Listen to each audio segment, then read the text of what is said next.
मैं ज़िंदगी से तंग आई हुई एक आम सी लड़की थी। मेरी ज़िंदगी में हज़ार परेशानियाँ थीं और सबसे बड़ी परेशानी ये थी कि मेरी शादी की उम्र निकलती जा रही थी पर मेरी शादी नहीं हो रही थी। यहाँ तक कि मैं 30 साल की हो गई थी। मेरे साथ की लड़कियों के 2-2 बच्चे थे, किसी के तो 3 बच्चे भी थे, मगर मैं अभी तक अपने घर पे बैठी थी। इस सब की वजह और कोई नहीं बल्कि मेरी माँ थी। मेरी सारी परेशानी और मुसीबतों की वजह मेरी माँ ही थीं, क्योंकि वो एक बहुत ही अजीब तरह की औरत थीं। मुझे उनकी किसी भी हरकत की कुछ समझ नहीं आती थी। मेरी माँ सारी रात रोती रहती थीं। जब कभी उनका दर्द बढ़ जाता तो वो चिल्लाने लगतीं। उनके चिल्लाने की आवाज़ सारे मोहल्ले में गूंजती थी। पर डॉक्टर्स कहते थे कि इनको कोई बीमारी नहीं है, ना कहीं ज़ख्म है, ना दर्द है। कितना अजीब लगता है कि आप किसी ऐसे इंसान से रोज़ उसके दर्द की वजह पूछें और वो फिर भी आपको उसकी वजह ना बताए। हम अपनी ही माँ से तंग आने लगे थे। मोहल्ले वाले भी कहते थे कि इस औरत को इस मोहल्ले से निकालो। आधी-आधी रात को वो हमारा दरवाज़ा बजाने लगते कि इनका शोर बंद करवाओ, इनके शोर से हमें नींद नहीं आती है। मैं रात भर जाग कर दिमागी मरीज़ बनती जा रही थी। एक दिन मैंने अपनी माँ से पूछा कि उनके दुःख की आखिर वजह क्या है। मैंने उनके सामने हाथ जोड़े, अपनी जान के वास्ते दिए, तब कहीं जाकर उन्होंने अपनी ज़ुबान पर लगा ताला खोला। कहने लगी कि आज मैं तुम्हें एक कहानी सुनाती हूँ, पर वो कहानी सुनने के बाद तुम अपनी माँ से नफ़रत नहीं करना। फिर उन्होंने मुझे अपनी कहानी सुनाई, जिसको सुनकर मेरे कदमों तले से ज़मीन निकल गई। मेरी उम्र 30 साल है, मेरा नाम रीमा है। हम रेलवे स्टेशन के पास रहते थे। हम 2 बहनें और 1 भाई थे। मेरी माँ एक अजीब तरह की औरत थीं। अजीब इसलिए कि वो हर बात में बहुत वहम करती थीं। दिन-रात डरती थीं, किसी के घर नहीं जाती थीं और जाती भी तो वहाँ कुछ खाती नहीं थीं। हमें भी मना करती कि किसी से कुछ लेकर नहीं खाना, कहीं नहीं जाना। हमारा सारा बचपन ऐसे ही गुज़रा, पर जितना मेरी माँ ने वहम किया, उतनी ही हम पर मुसीबतें टूटी थीं। मैं 30 साल की होने वाली थी और मेरी माँ ने अब तक मेरी शादी नहीं की थी। मेरी एक बड़ी बहन मीरा भी थी, जो एक दिन मोहल्ले के किसी लड़के के साथ भाग गई थी। फिर हमने उसको कभी नहीं देखा। उसके भागने की वजह ये थी कि वो उस लड़के को पसंद करती थी और उसने हमें बताया कि वो लड़का उसके लिए इज़्ज़त से रिश्ता भेजना चाहता है। लेकिन माँ ने साफ इनकार कर दिया, कहा कि वो उसकी शादी करना ही नहीं चाहती, चाहे लड़के वाले उसको सोने में तोल कर ले जाएं, तब भी नहीं। मेरी बड़ी बहन ने माँ को समझाने की बहुत कोशिश की। दिन रात वो उनकी मिन्नतें करती थी, पर माँ नहीं मानी और एक दिन वो उसी लड़के के साथ भाग गई। उसके जाने के बाद मेरी माँ बिस्तर से लग गई। उस बेचारी का भी कोई कसूर नहीं था। वो औरत को इसी तरह से बनाया गया है कि उसे अपना घर चाहिए होता है, अपना पति, अपने बच्चे, अपना ठिकाना चाहिए होता है। वो अपना घोंसला बनाना चाहती है। मेरी बहन को भी यही लगता था। मेरी बहन की भी यही गलती थी, पर माँ ने तो साफ मना कर दिया और कोई वजह भी नहीं बताई। बस कहा कि तेरी शादी नहीं करूँगी, मैं किसी की भी शादी नहीं करूँगी। इस बात पर वो तो खामोश हो गई और फिर जो उसे बेहतर लगा उसने वही किया। उसने उस इंसान से शादी कर ली। इस बात का तो हमें पता था, लेकिन इसके बाद उसने हमसे कोई भी संबंध नहीं रखा, यहाँ तक कि फ़ोन भी न किया। अब मेरी माँ हर वक्त रोने लगी। अब तो वो खुद उठकर बाथरूम तक भी नहीं जा सकती थीं। मेरी माँ यूँ तो बिस्तर पर पड़ी थी, लेकिन फिर भी कभी मेरी मौसी मेरे लिए रिश्ते लेकर आती, कभी चाची। मेरे लिए बहुत अच्छे-अच्छे रिश्ते आए, क्योंकि मैं शक्ल सूरत की अच्छी थी। मेरी माँ हमेशा बिना सोचे समझे, बिना सवाल किए इनकार कर देती थीं कि मुझे अपनी बेटी की शादी ही नहीं करनी। मेरे साथ की सब लड़कियों की शादियाँ हो गई, 2-2 बच्चे भी हो गए और मेरी शादी अभी तक नहीं हुई। अब तो मेरी सुंदरता भी मान पड़ने लगी थी, मेरा वज़न बढ़ रहा था, बाल गिर रहे थे। अब मैं अपनी उम्र से भी 2 साल बड़ी लगती थी। मैं कब तक अपना ख्याल रखती और कितना रखती? उम्र और वक्त को तो अपना असर दिखाना ही था। मुझे मेरी माँ पे गुस्सा आने लगा था, क्योंकि वो मेरी शादी इसलिए नहीं करना चाहती थीं कि अगर मैं चली जाऊँगी उनका ख्याल कौन रखेगा, उनकी सेवा कौन करेगा? क्योंकि मेरा भाई तो पहले ही भगवान के पास जा चुका था और पापा भी एक हादसे में चल बसे थे। वक्त का सितम था कि मेरे पापा और भाई को बहुत दर्दनाक मौत मिली थी।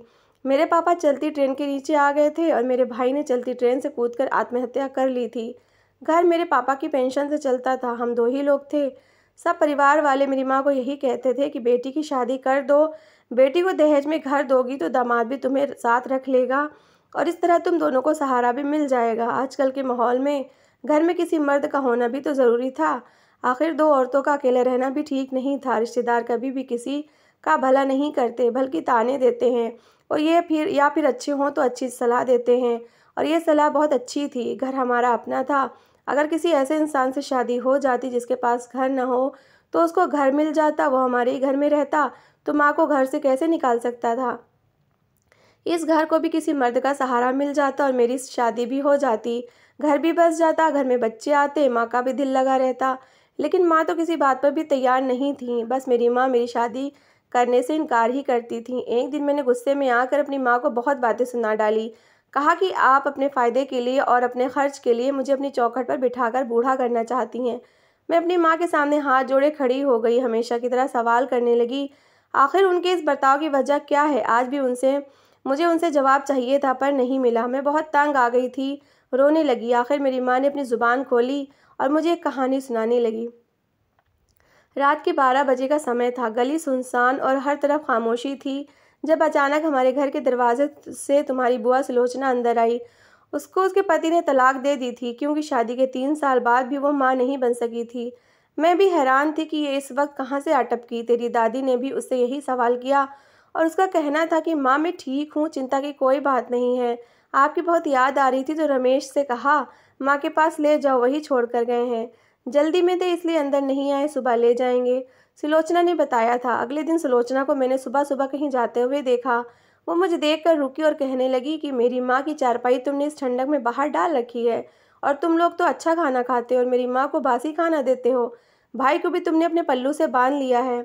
आज मेरी हालत ऐसी है कि मैं तुम्हें कोई बद्दुआ नहीं देना चाहती, वरना तुम्हें मेरी आह लग जाएगी, क्योंकि वो तो दिल से खुद ही निकल जाती है।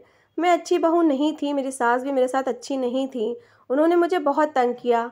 जब वो इतनी बूढ़ी नहीं थी तो उन्होंने मुझे ताने दे देकर मेरी ज़िंदगी को नर्क बनाए रखा, और जब उनका बेटा मेरे काबू में आ गया और मैंने अपने कदम जमा लिए, तो फिर मैंने भी उनसे बदला लेने में कोई कसर नहीं छोड़ी।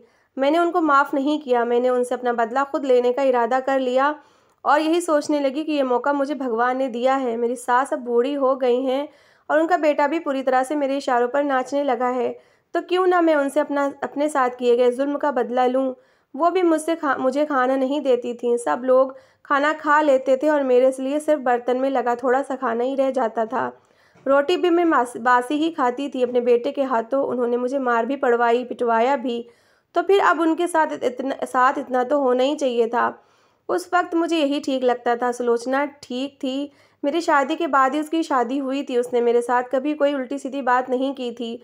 वो ना अच्छी ना बुरी थी, बस अपने काम से काम रखती थी, और मेरी शादी के कुछ महीने बाद ही उसकी शादी हो गई थी। सुलोचना ने अपनी कहानी सुनाई और वहाँ से चली गई। मैंने उसकी बातों पर ध्यान नहीं दिया। दोपहर का समय था जब 2 पुलिस वाले और मोहल्ले के 4 लोग एक लाश को उठाकर लाए।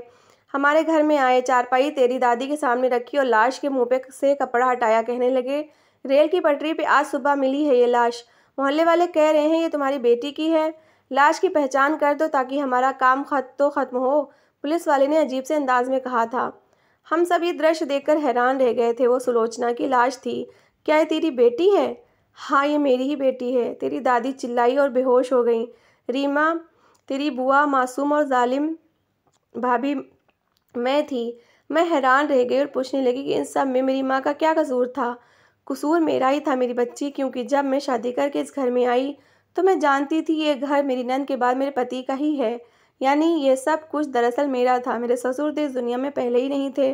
सास बहुत ही जालिम थी। मैंने बहुत जल्द उनके बेटे को उनके खिलाफ कर दिया और उनको उसकी औकात पर ले आई।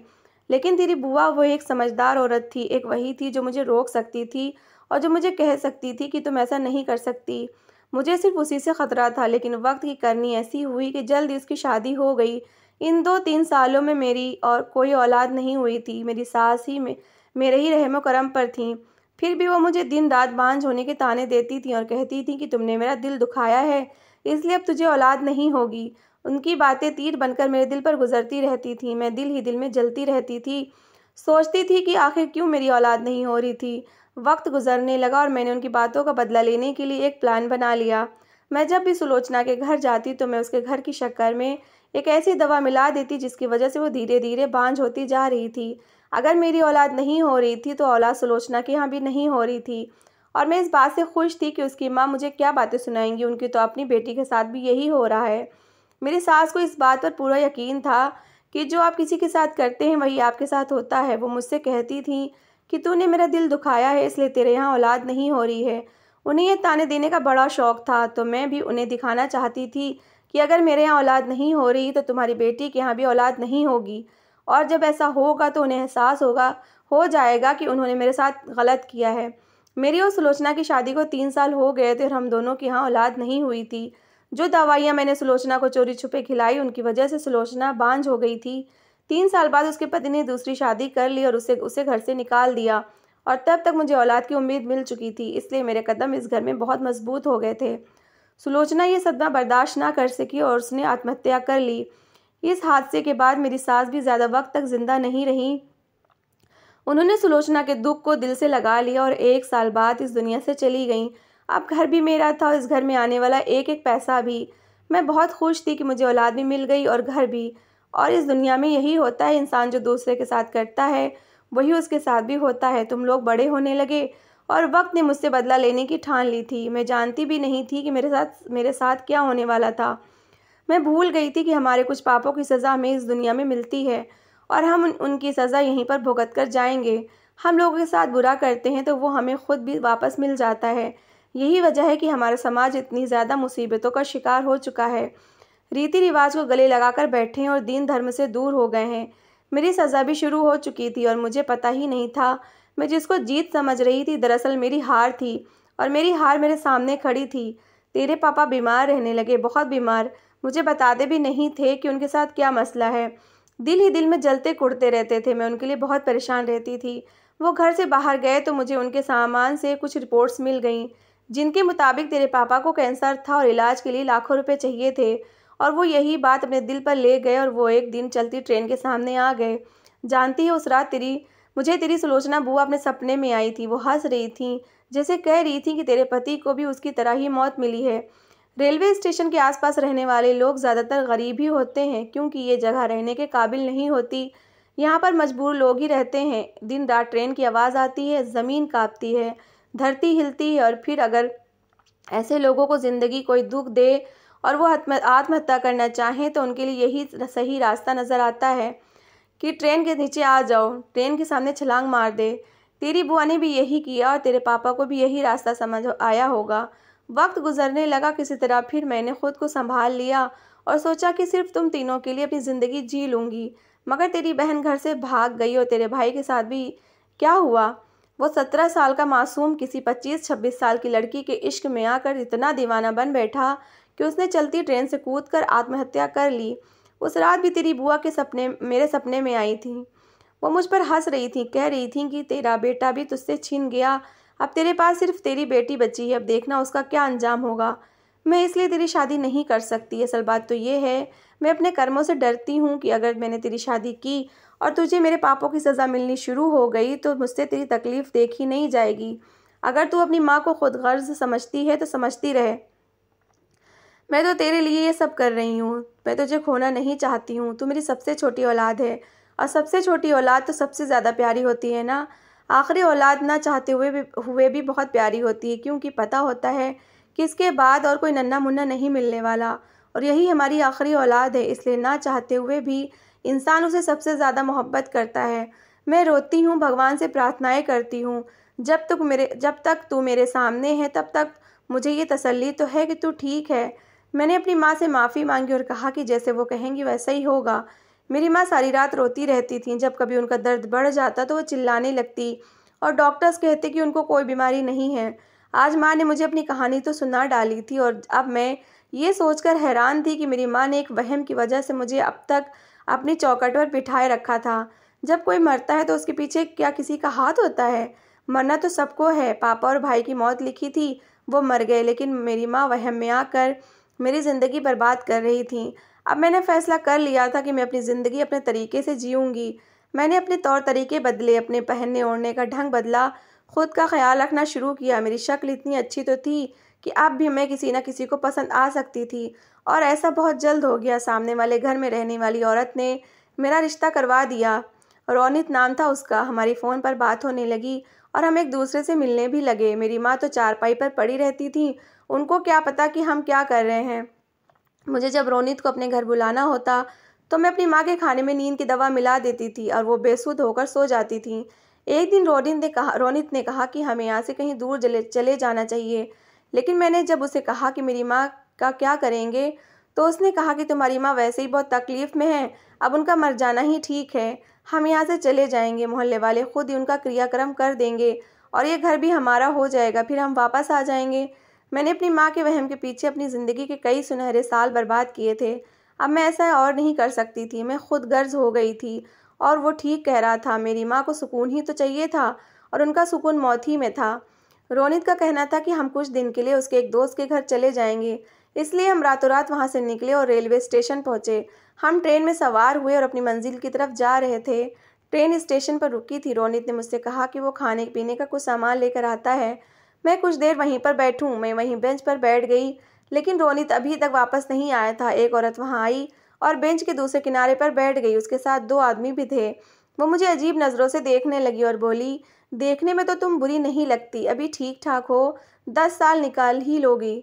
मुझे उसकी बात समझ नहीं आई थी। ट्रेन चलने लगी तो मैं ट्रेन से बाहर की तरफ भागने लगी, लेकिन उस औरत ने मेरा हाथ पकड़ लिया और कहने लगी कि अब वो मंजिल तुम्हारी मंजिल नहीं, तुम्हारी मंजिल कुछ और है। और मुझे एक इलाके में ले गई और मैं समझ गई कि वो कौन सा इलाका था। रोनित ने मुझे उस औरत के हाथों बेच दिया था और वो मुझे बेचकर वहाँ से चला गया था। मैं उस औरत के साथ ही रहने लगी और वो मुझसे गलत काम करवाने लगी। वो मुझे अपने साथ लिए ट्रेन में सवार होती है, चलती ट्रेन में ही मेरे सौदे करती, फिर मुझे किसी के साथ भेज देती है और फिर वो इंसान मुझे वापस छोड़ जाता है। यही मेरी ज़िंदगी बनकर रह गई है।